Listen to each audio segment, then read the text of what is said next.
Maneravatsika rehetra indray ny université GSI dia miarahaba afaka baka rehetra. Misy filière fito atao amin'ny GSI amin'izao fotoana izao ka ny vaovao anatin'izany dia ny droit et relations internationales, tourisme management et voyage ary koa paramédicaux.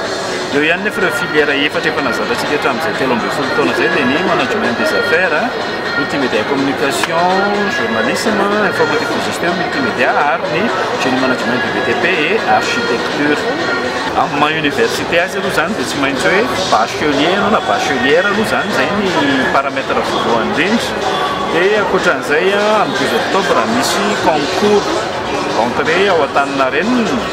Dia aorian'ilay concours d'entrée amin'ny 12 octobre misy séance de remise à niveau pendant une semaine zany alohan'ny tena rentrée officielle ny lundi 19 octobre 2015 zao. Nanomboka tamin'ny taona 2024 zany université GSI nahazo ny habilitation numéro 1949 tamin'ny licée presse na enseignement supérieur, manaraka ny rafitra licence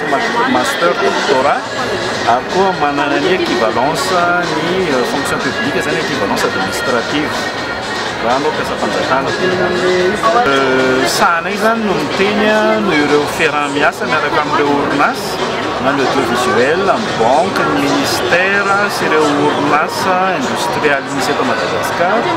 fa tsy mena mita zany amin'ny mpianatra mivoaka eny amin'ny université mpanjakana na ny mpianatra avy any ivelany mpianatra mivoaka avy ato amin'ny université GSI satria double compétence daholo ny filière misy ato, ohatra hoe génie management du BTP sady misy partie management ao anatiny ho ana gestion de projet, appel d'offre, no misy koa côté technique ho ana construction na BTP na koa ohatra hoe multimédia et communication zany hoe manana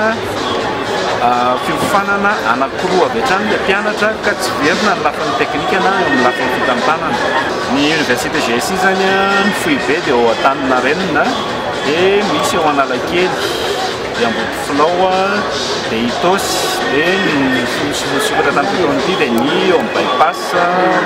lalana mankany Lasoa.